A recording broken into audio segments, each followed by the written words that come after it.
I've seen 130 new movies released in 2025, so here are my top 20 favorite films of the year. At number 20, I have the new Naked Gun movie, easily the film that made me laugh the most in 2025. Now, I am a huge fan of these type of spoof comedies like the original Naked Gun and Airplane, and I feel like this one did a really good job at capturing that style in the modern era. I think Liam Neeson does a great job in this movie, just playing everything so straight, makes all the ridiculous stuff so much more funny. At number 19 is Zootopia 2, which feels a little silly to say as a grown man, but I'm sorry, it is just a straight up great movie sequel. I think it's just as witty as the original film. The writing's really smart in this. It's again made for kids but enjoyable for all ages. I think it expands on the world of Zootopia in a really creative way. I think the villain and overall story are better than the first Zootopia movie, and of course the voice cast is just incredible in this film as well. At number 18 is Sorry Baby, a movie directed by Eva Victor. This is her directorial debut and she also stars in this film. It's just about this woman who goes through this very traumatic event in her life, and the film follows her life through multiple periods of time, showing how this one traumatic event has deeply changed her life and how she views pretty much everything going forward. I feel like it's a very real look at how trauma affects people. It's a great performance from Eva Victor, and honestly has some really good comedy in it too to really liven it up, but it doesn't undercut any of the serious moments. Number 17, I'm just as surprised as you are. It's The Black Phone 2. I thought the first Black Phone was a really solid new horror film, but The Black Phone 2 just really clicked for me. I love this movie. It's kind of just right up my alley. It takes place about 4 years after the events of the first film, where this guy above me, the grabber, kidnaps this one kid. This movie's not afraid to get a lot weirder than the first film. Like, we're dealing a lot with dreams and visions in this film. The whole winter aesthetic just worked for me. I think it's also much scarier than the first movie. Overall, just a really great film. Also a great musical score. At number 16 is the Demon Slayer Infinity Castle movie. Pretty much just hype moments and aura, which is what the entire Demon Slayer series is, but I did find this very enjoyable. The fight scenes are incredible. I did enjoy a lot of the flashbacks, even if they're kind of put in awkward spots that kind of mess up the pacing. And it kind of just has to be lower because this is straight up not a movie. Like, there's not a beginning, middle, and end. It's just straight up 2 hours that should have been in a TV show season that they released in theaters, but again, very enjoyable. And number 15 is F1. Yes, this movie's a little predictable, kind of a sports story we've all seen before, very similar to Ted Lasso, pretty much, just with F1 racing cars instead,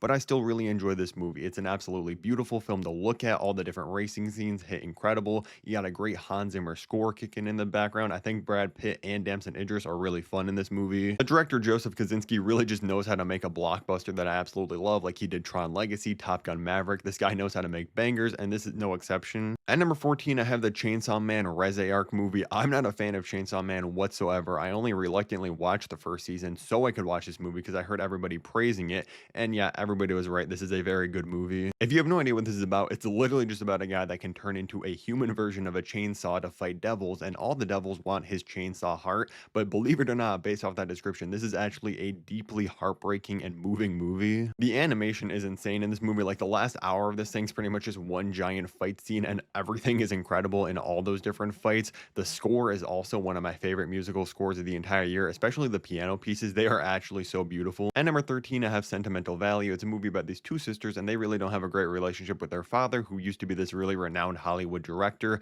but now he's making a new film and he wants to cast one of his daughters in it. Now, a lot of times movies about making movies can be really hit or miss, but this film is really smart because it's really focusing in on this family dynamic, these different generations, them dealing with their issues with each other and their own problems. It is a very emotional movie, but I feel like all the emotional moments are very well earned and realistic, honestly. Like, nothing feels overly dramatized or anything. It's just a very real feeling movie, and great performances all around in this film. At number 12, I have Wake Up Dead Man, the third of the Knives Out mystery movies, of course, with Daniel Craig returning as Detective Blanc. I'm not gonna lie, this might be my favorite of the three Knives Out movies. Josh O'Connor plays really the main character of the movie, who's this young priest. I think he is incredible in this film, and I love the way this movie deals with the topic of religion, because you're just taking place in this very small town and the people that attend this church. We explore some very interesting ideas of Blanc obviously being like the very logical thinker and atheist versus these very devout followers here, and I think it's just a very interesting movie that has the most to say out of any of the Knives Out films, and I did think the twist was really solid, even if it was a little predictable. At number 11, I have Blue Moon. If Timothée Chalamet doesn't win the Best Actor Oscar, I honestly think it should go to Ethan Hawke for his performance in this movie. He is so good. He plays Lorenz Hart, who, if you don't know, was his lyricist, and he worked with Richard Rodgers of Rodgers and Hammerstein, who obviously went on to make tons of iconic musicals. And this film takes place after Richard Rodgers and Lorenz Hart have stopped working together, and Rodgers and Hammerstein released Oklahoma on their opening night. It kind of follows Ethan Hawke just playing Lorenz Hart being very sad in a bar for like an hour and 40 minutes. It's literally just him like talking to the bartender, trying to win over this girl. But it is such a captivating performance from Ethan Hawke. The way he just reads off all these lines in this movie really feel like poetry, and it's just such an enjoyable film, even for me that's not a fan fan of musicals. If you are, you'll honestly probably love this. Now, before the top 10, if you love movies, make sure you're following my account here and drop a like on this video. I'd love to hear your top 10 list of the favorite movies of the year. My number 10 is The Life of Chuck. This movie is absolutely beautiful, and it just takes place in 3 different time periods in this one very ordinary guy named Chuck's life. And you're just spending time with this guy through his entire life. Like I said, when he's a kid, when he's an adult, and when he's pretty close to dying. I know I've already described this movie as beautiful, but that's really the best way to describe it. Like, this film is one of those things that you'll watch, and then right afterwards, you're just going to kind of think about all the little moments in your life, everybody you've met before, and it's going to make you appreciate all those little moments a little bit more. And whenever a movie can do that, that's really special. At number 9, I have Thunderbolts. Listen, I'm a huge Marvel fan, and I felt like we finally got a return to form for the MCU. This movie really clicked on all cylinders for me.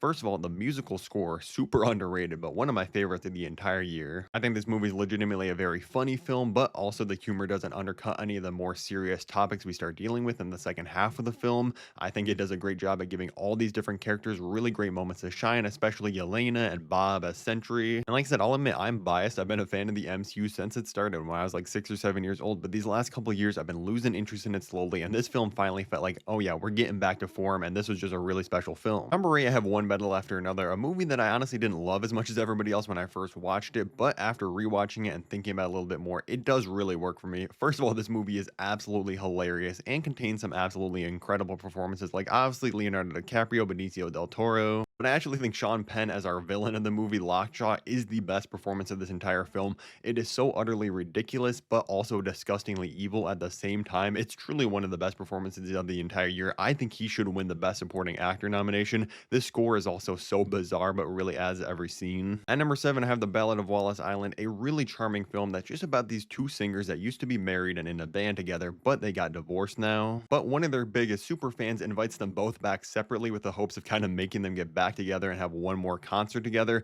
And honestly, this film, like I said, it's very charming, it's very funny, has some really good emotional moments. I think everybody will like this. Please check it out. It's super underrated. At number 6 is Park Chan-wook's newest film, No Other Choice. Put on your big boy pants and read the subtitles. Please, this movie is incredible. More people need to watch it. It's just about this guy. He gets laid off and he's very humiliated because of that. And it just follows him going through some very extreme measures, we'll say, to eliminate the competition when trying to get a new job. It is a very, very dark comedy that really works for me. It's absurd in so many ways, but also has some of the best cinematography of the entire year. There's so many shots in this movie that you're like, I've literally never seen this in a film before. So it's absolutely beautiful to look at, very entertaining all throughout, and super funny if you're into this style of humor. I'd compare it to like a Quentin Tarantino and Bong Joon-ho film combined into one if you're unfamiliar with his style. Now, getting into the top 5, it's very hard to pick an order for these films because all of them have been my number 1 at some point in the year, but at number 5, I'm going with Yorgos Lanthimos' newest film, Begonia. It follows this conspiracy theorist that is convinced that Emma Stone's character, that's a CEO of a company, is an alien, so he ends up having this plan to kidnap her and make her confess that indeed she is an alien. And it is an absolutely bizarre film all throughout, this kind of back and forth between Emma Stone's and Jesse Plemons, who plays the main conspiracy theorist. So entertaining. This is another movie that is very dark and weird in so many different ways. A lot of people are probably going to hate this film,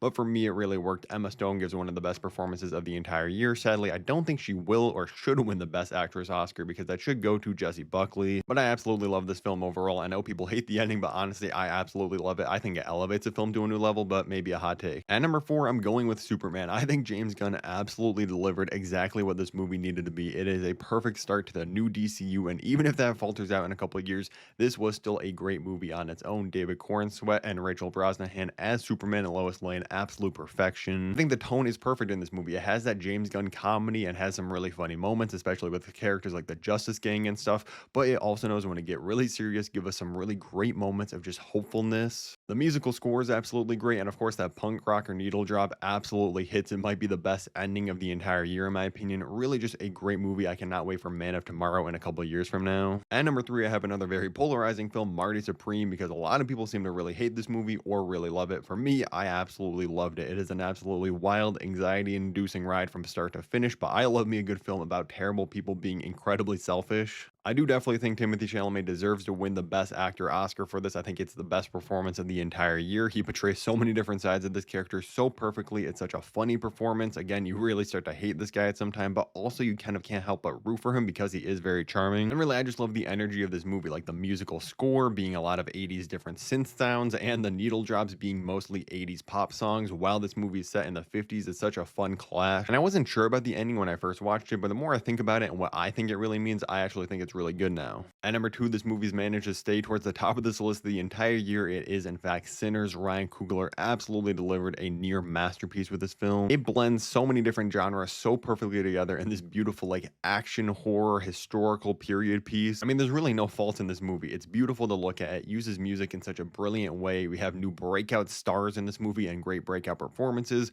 Great performances from really everybody across the board. I wish Michael B. Jordan was getting more Oscar buzz for his double performance in this role. It's honestly still one of my favorites of the entire year, and the entire ending sequence and last scene is still one of my favorite scenes of the entire year. But at number one, I'm actually going with Train Dreams. This is a movie out there on Netflix, not sponsored or anything, but I need more people to watch this. Again, not going to be for everybody. It's just this very simple movie, kind of similar to Life of Chuck, that's about this regular guy who works as a logger and kind of just trying to take care of his family. This movie is quietly one of the most beautifully depressing films I've ever seen in my entire life. Like, not only is the cinematography absolutely gorgeous, all these natural landscapes and everything, just the things that this guy goes through in his life and his family, it was just hitting me on a different level. Like, I'm someone that barely even tears up watching most movies, even if it's something most people consider super sad. But this movie just clicked with me emotionally. There was like 10 different scenes that absolutely got me and destroyed me. Some of them weren't even sad. It was just this entire story was so beautiful that I was just like, yeah, this is absolute cinema. So like I said, let me know at least your top 5 favorite movies of the entire year in the comments below, or you can do a huge list like I did if you want. And if you want to see my top 10 least favorite movies of the entire year, click the video above my head right now, and thank you for watching.